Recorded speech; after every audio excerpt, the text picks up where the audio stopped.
Viewers, എല്ലാവർക്കും ദിജോസ് വേൾഡിൻ്റെ പുതിയൊരു വീഡിയോയിലേക്ക് സ്വാഗതം. കഴിഞ്ഞ ദിവസം ചാനലിൽ പ്രഗ്നൻസി പോസിറ്റീവ് ആകുമ്പോൾ യൂറിനിൽ ഉണ്ടാകുന്ന ചേഞ്ചസിനെ പറ്റിയിട്ടൊരു വീഡിയോ ചെയ്തിട്ടുണ്ടായിരുന്നു കേട്ടോ. അതുപോലുള്ളൊരു ചേഞ്ച് വേറൊരു കുട്ടിക്കും പ്രഗ്നൻസിയുടെ സ്റ്റാർട്ടിംഗ് സ്റ്റേജിൽ ഉണ്ടായി എന്ന് പറഞ്ഞിട്ടുണ്ടായിരുന്നു. അപ്പോൾ ആ ലക്ഷണത്തിനെ പറ്റിയാണ് സംസാരിക്കുന്നത്. നമുക്ക് വീഡിയോ സ്റ്റാർട്ട് ചെയ്യാം. ഇങ്ങനെയുള്ള പ്രഗ്നൻസി ലക്ഷണങ്ങളെ പറ്റിയിട്ട് വീഡിയോസ് ചെയ്യുന്നുണ്ടെങ്കിലും യാതൊരു തരത്തിലുള്ള പ്രഗ്നൻസിയുടേതായ ലക്ഷണങ്ങളും ഇല്ലാതെ പ്രഗ്നന്റ് ആകുന്ന ഒരുപാട് പേരുണ്ട്. യാതൊരു തരത്തിലുള്ള പ്രഗ്നൻസി ലക്ഷണങ്ങൾ എന്ന് പറയുന്നത് നമ്മൾ പറയുന്ന പ്രഗ്നൻസിയുടേതായിട്ടുള്ള സോകോൾഡ് പ്രഗ്നൻസി ലക്ഷണങ്ങളായിട്ടുള്ള വോമിറ്റിംഗ്, തലയിറക്കം, തലയിറങ്ങി വീട്, ഇങ്ങനെയുള്ള ലക്ഷണങ്ങളൊന്നുമില്ലാതെ പ്രഗ്നന്റ് ആകുന്ന ഒരുപാട് പേരുണ്ട്. നമ്മുടെ ലൈഫ് സ്റ്റൈലിൽ ഉണ്ടായിട്ടുള്ള വ്യത്യാസവും നമ്മുടെ ഡയറ്ററി ചേഞ്ചസിൽ ഉണ്ടായിട്ടുള്ള വ്യത്യാസവും കൊണ്ടാണ് പലർക്കും ഇങ്ങനെയുള്ള പ്രഗ്നൻസി ലക്ഷണങ്ങൾ ഒന്നും തന്നെ ഇല്ലാത്തത് കേട്ടോ. അപ്പോൾ നിങ്ങൾ ശ്രദ്ധിക്കേണ്ടത്, ഇത്തരത്തിലുള്ള ലക്ഷണങ്ങൾ ഇല്ലെങ്കിലും ശരീരം ശ്രദ്ധിക്കുക. പീരീഡ് മിസ് ആകുന്നുണ്ടോ എന്ന് നോക്കുക. ഇനി എക്സ്പെക്റ്റഡ് പീരീഡ് ഡേറ്റിൽ നിങ്ങൾക്ക് ബ്ലീഡിംഗ് വരുന്നുണ്ടെങ്കിൽ തന്നെ ആ ബ്ലീഡിംഗ് എത്രത്തോളം ഉള്ളതാണെന്നും കൂടി നിങ്ങൾ ചിന്തിക്കുക കേട്ടോ. നോർമലി ഉണ്ടാവുന്നത് പോലുള്ള ബ്ലീഡിംഗ് ആണോ വരുന്നത്, അല്ലെങ്കിൽ ചെറുതായിട്ട് സ്പോട്ടിംഗ് മാത്രമാണോ നിങ്ങൾക്ക് വരുന്നത് എന്നുള്ള കാര്യവും കൂടി നിങ്ങൾ മസ്റ്റ് ആയിട്ട് ശ്രദ്ധിക്കണം കേട്ടോ. അപ്പൊ നമുക്ക് വീഡിയോ സ്റ്റാർട്ട് ചെയ്യാം. ഇവിടെ സംസാരിക്കാനായിട്ട് പോകുന്നത് യൂറിനിൽ വരുന്ന ഒരു ക്ലൗഡ്സിനെ പറ്റിയിട്ടാണ്. അതായത് കുറച്ചൊന്ന് കലങ്ങിയത് പോലുള്ള യൂറിൻ കൂടുതലായിട്ടും പ്രഗ്നൻസി സമയത്ത് നമുക്ക് പോവുക. അതിനെ പറ്റിയിട്ടാണ് ഇന്നത്തെ വീഡിയോയിൽ സംസാരിക്കുന്നത് കേട്ടോ. പ്രഗ്നന്റ് ആകുന്ന ഒരു സ്ത്രീക്ക് പലതരത്തിലുള്ള മാറ്റങ്ങൾ ഉണ്ടാകുന്നു എന്ന് പറയുന്നത് പോലെ തന്നെ ഏറ്റവും കൂടുതൽ വ്യത്യാസം കാണുന്ന ഒന്നാണ് യൂറിൻ എന്ന് പറയുന്നത്.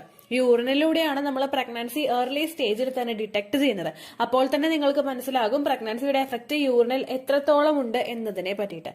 പ്രഗ്നന്റ് ആകുന്ന ഒരു സ്ത്രീക്ക് പലതരത്തിൽ യൂറിനിൽ വ്യത്യാസം ഉണ്ടാകും. ഏറ്റവും ആദ്യം നമുക്ക് ഉണ്ടാവുന്നത് യൂറിന്റെ കളറിൽ ഉണ്ടാവുന്ന ചേഞ്ചസ് ആണ്. അതായത് നമുക്കൊരു പെയിൽ യെല്ലോ അല്ലെങ്കിൽ ഒരു ലൈറ്റ് യെല്ലോ കളറിലാണ് നിങ്ങൾക്ക് യൂറിൻ പോകുന്നതെങ്കിൽ പ്രഗ്നന്റ് ആയി കഴിയുമ്പോൾ കുറച്ചൊന്ന് ഡാർക്ക് യെല്ലോ ആയിട്ടുള്ള ഷെയ്ഡിലായിരിക്കും യൂറിൻ പോകുന്നത്. അതുപോലെ തന്നെ മറ്റുള്ള പല സ്ത്രീകൾക്കും ഫ്രീക്വന്റ് ആയിട്ടുള്ള യൂറിനേഷൻ ഉണ്ടാകും. അങ്ങനെയുള്ള ലക്ഷണങ്ങളൊക്കെ കാണാനായിട്ട് സാധിക്കും. അതുപോലെ തന്നെ വളരെയധികം കോമൺ ആയിട്ടുണ്ടാവുന്ന ഒരു ലക്ഷണമാണ് യൂറിനിൽ ക്ലൗഡ്സ് പോലെ നമുക്ക് ഫീൽ ചെയ്യുക. ഒന്ന് കലങ്ങിയതുപോലെ, ഒന്ന് കറക്റ്റ് ആയിട്ട് നമുക്ക് കളർ നിശ്ചയിക്കാൻ പറ്റാത്ത രീതിക്ക് ഒന്ന് കലങ്ങിയിട്ട് യൂറിൻ പോവുക. എന്താണ് അതിന്റെ റീസൺസ് എന്ന് നമുക്ക് ആദ്യം തന്നെ നോക്കാം കേട്ടോ. ഏറ്റവും ആദ്യത്തെ റീസൺ എന്ന് പറയുന്നത് പ്രഗ്നൻസി ഹോർമോൺസ് ആണ്. നമ്മൾ യൂറിനിൽ ഏറ്റവും കൂടുതൽ കാണുന്ന ഒരു ഹോർമോണാണ് HCG ഹോർമോൺ. ഈ HCG ഹോർമോണിന്റെ അളവ് ശരീരത്തിൽ കൂടുന്നതിനനുസരിച്ച് യൂറിനിലെ ആ ഒരു ക്ലൗഡ്സ് ഫോം ചെയ്യാനായിട്ടുള്ള സാധ്യതകൾ വളരെയധികം കൂടുതലാണ്. പ്രഗ്നൻസിയുടെ തുടക്കത്തിൽ HCG ഹോർമോണിന്റെ അളവ് യൂറിനിൽ കുറവാണെങ്കിലും പിന്നീട് അങ്ങോട്ടേക്ക് ഓരോ ദിവസം കഴിയുന്തോറും HCGയുടെ അളവ് യൂറിനിൽ ഇൻക്രീസ് ആകുന്നു. അതുകൊണ്ട് തന്നെ വളരെ എളുപ്പത്തിൽ തന്നെ ഈ ഒരു വ്യത്യാസം നിങ്ങൾക്ക് യൂറിനിൽ തിരിച്ചറിയാനായിട്ട് സാധിക്കും കേട്ടോ. രണ്ടാമത്തെ റീസൺ എന്ന് പറയുന്നത് ഡീഹൈഡ്രേഷൻ ആണ്. പ്രഗ്നൻസിയുടെ തുടക്കത്തിൽ ഒരു സ്ത്രീയുടെ ശരീരത്തിൽ എത്രത്തോളം വെള്ളത്തിന്റെ കണ്ടന്റ് ഉണ്ടോ അത്രത്തോളം ഹെൽപ്ഫുൾ ആണെന്നാണ് പറയുന്നത്. കാരണം ഫെർട്ടിലൈസ്ഡ് ആയിട്ടുള്ള ഒരു എംബ്രിയോ ഒന്ന് ഗ്രോ ആകണമെങ്കിലോ നമ്മുടെ ശരീരത്തിലെ ബ്ലഡ് സർക്കുലേഷൻ ഒക്കെ വർദ്ധിച്ച് നല്ലതുപോലെ നമ്മളുടെ ശരീരത്തിലെ പെർഫോമൻസ് കൂട്ടണമെങ്കിലോ വെള്ളത്തിന്റെ അംശം ശരീരത്തിൽ ഉണ്ടാകേണ്ടത് അത്യാവശ്യമായിട്ടുള്ള ഒരു കാര്യമാണ്. നോർമലി നമ്മളുടെ ശരീരത്തിലെ ആക്ടിവിറ്റീസ് ഒക്കെ നടക്കണമെങ്കിൽ എത്രത്തോളം വെള്ളം വേണ്ടി വരുമോ അതിനേക്കാളും ഇരട്ടിയായിരിക്കും ആ ഒരു സ്റ്റാർട്ടിംഗ് സ്റ്റേജിൽ, പ്രഗ്നൻസിയുടെ സ്റ്റാർട്ടിംഗ് സ്റ്റേജിൽ നമുക്ക് വേണ്ടത്. കാരണം എംബ്രിയോ ഏറ്റവും കൂടുതൽ പിടിച്ചു കിട്ടുന്ന സമയത്ത് അതിന് വേണ്ടുന്ന എല്ലാം നമ്മളുടെ ശരീരം പ്രൊവൈഡ് ചെയ്തുകൊണ്ടിരിക്കും. അതുകൊണ്ട് തന്നെ വാട്ടർ റിക്വയർമെന്റ് വളരെയധികം കൂടുതലായിരിക്കും. നമ്മൾ ഒരു ദിവസം നോർമലി മാക്സിമം പോയി കഴിഞ്ഞാൽ 1 ലിറ്ററോ അല്ലെങ്കിൽ ഒരു 1.5 ലിറ്ററോ വെള്ളമായിരിക്കും കുടിക്കുന്നത്. പക്ഷേ പ്രഗ്നൻസിയുടെ സ്റ്റാർട്ടിംഗ് സ്റ്റേജിൽ നമുക്ക് അത്രയും വെള്ളം പോരാ. ഒരു 3 ലിറ്റർ വെള്ളമെങ്കിലും നമ്മൾ കുടിക്കാനായിട്ട് നിൽക്കണം.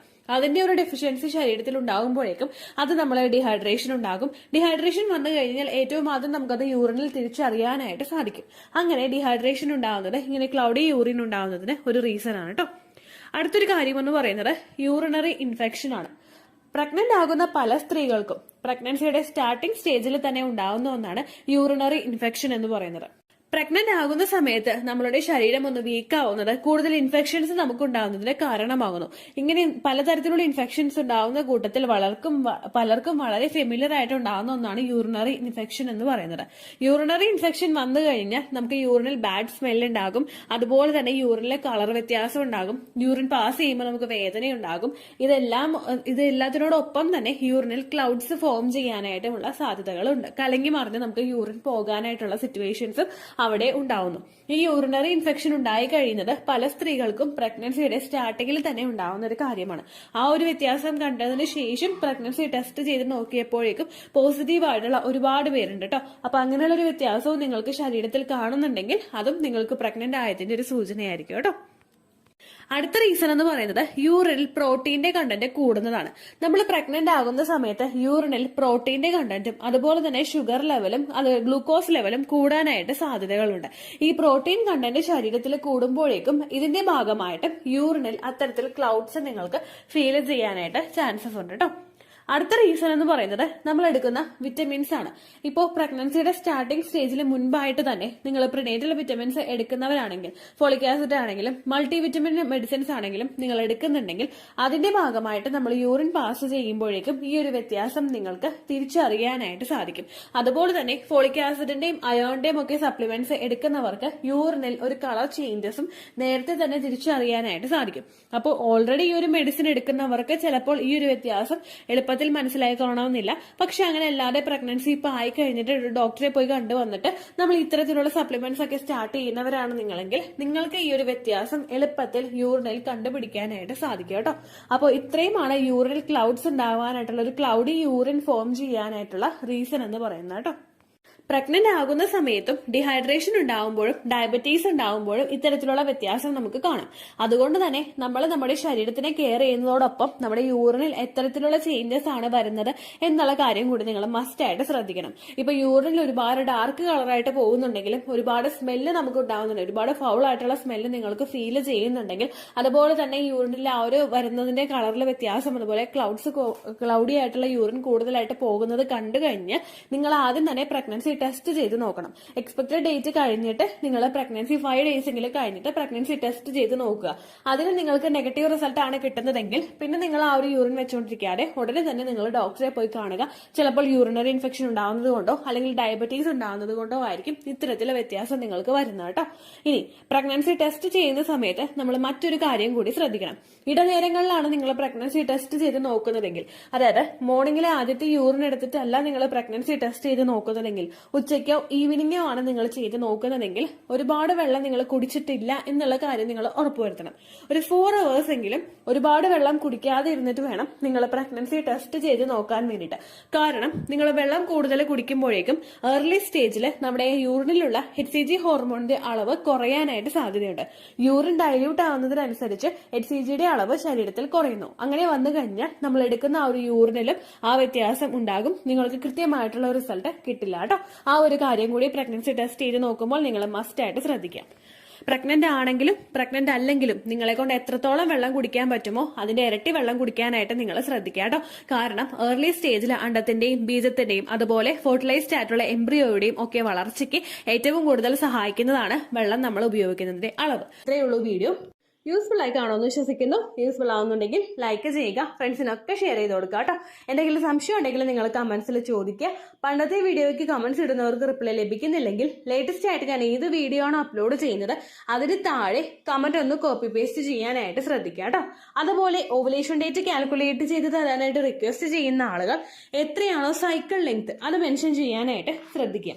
സൈക്കിൾ ലെങ്ത് എന്നതുകൊണ്ട് ഉദ്ദേശിച്ചത് ഓരോ മാസവും എത്ര ദിവസം കൂടുമ്പോഴാണോ ബ്ലീഡിങ് വരുന്നത് അതാണ് സൈക്കിൾ ലെങ്ത്.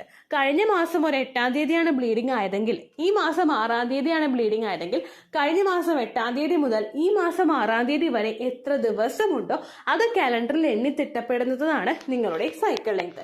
സൈക്കിൾ ലെങ്ത് നമ്മൾ കൃത്യമായിട്ട് കാൽക്കുലേറ്റ് ചെയ്യുകയാണെങ്കിൽ ഓവുലേഷൻ ഡേറ്റ് എളുപ്പത്തിൽ കണ്ടുപിടിക്കാൻ വേണ്ടിയിട്ട് ഒരുപാട് ആപ്ലിക്കേഷൻസും ഒരുപാട് ഓൺലൈൻ ആയിട്ടുള്ള വെബ്സൈറ്റുകളും ഇന്ന് നമുക്ക് അവൈലബിൾ ആണ്. പ്ലേ സ്റ്റോറിൽ പോയിട്ട് ഓൺലൈൻ ഓവുലേഷൻ ട്രാക്കർ എന്ന് ടൈപ്പ് ചെയ്ത് കഴിഞ്ഞാൽ നിങ്ങൾക്ക് അതുമായിട്ട് ബന്ധപ്പെട്ടിട്ടുള്ള ആപ്ലിക്കേഷൻസ് കിട്ടും. അത് പറ്റുന്നില്ല എങ്കിൽ ഗൂഗിളിൽ പോയിട്ട് ഓൺലൈൻ ഓവുലേഷൻ കാൽക്കുലേറ്റർ എന്ന് ടൈപ്പ് ചെയ്ത് കഴിഞ്ഞാൽ അതുമായിട്ട് ബന്ധപ്പെട്ടിട്ടുള്ള വെബ്സൈറ്റുകൾ നിങ്ങൾക്ക് കിട്ടും. അതിൽ നിങ്ങളുടെ ലാസ്റ്റ് മന്തിലെ മെൻസ്ട്രേഷന്റെ ഡേറ്റും ഒപ്പം ഞാൻ ഈ പറഞ്ഞ രീതിക്ക് നിങ്ങൾ കാൽക്കുലേറ്റ് ചെയ്യുന്ന സൈക്കിൾ ലെങ്ത്തും എൻ്റർ ചെയ്ത് കൊടുക്കുകയാണെങ്കിൽ നിങ്ങൾക്ക് കൃത്യമായിട്ട് ഓവുലേഷൻ ഡേറ്റ് കണ്ടുപിടിക്കാനായിട്ട് സാധിക്കും. ഫെർട്ടൈൽ ടൈം പീരീഡും നിങ്ങൾക്ക് കിട്ടും. അതായത് എത്ര ദിവസം മുതൽ കോണ്ടാക്ട് ചെയ്ത് തുടങ്ങിക്കഴിഞ്ഞാൽ നിങ്ങൾ പ്രഗ്നന്റ് ആകും എന്നുള്ളൊരു ഡേറ്റും നിങ്ങൾക്ക് പ്രോപ്പറായിട്ട് കിട്ടും കേട്ടോ. ഇത് കാൽക്കുലേറ്റ് ചെയ്യുന്ന സമയത്ത് സൈക്കിൾ ലെങ്ത് കാൽക്കുലേറ്റ് ചെയ്യുന്ന സമയത്ത് നിങ്ങളുടെ ആ ഒരു കലണ്ടറിൽ നോക്കി തന്നെ നിങ്ങൾ കാൽക്കുലേറ്റ് ചെയ്യുക. പല മാസങ്ങളിലും 30-31 ദിവസമുണ്ട്.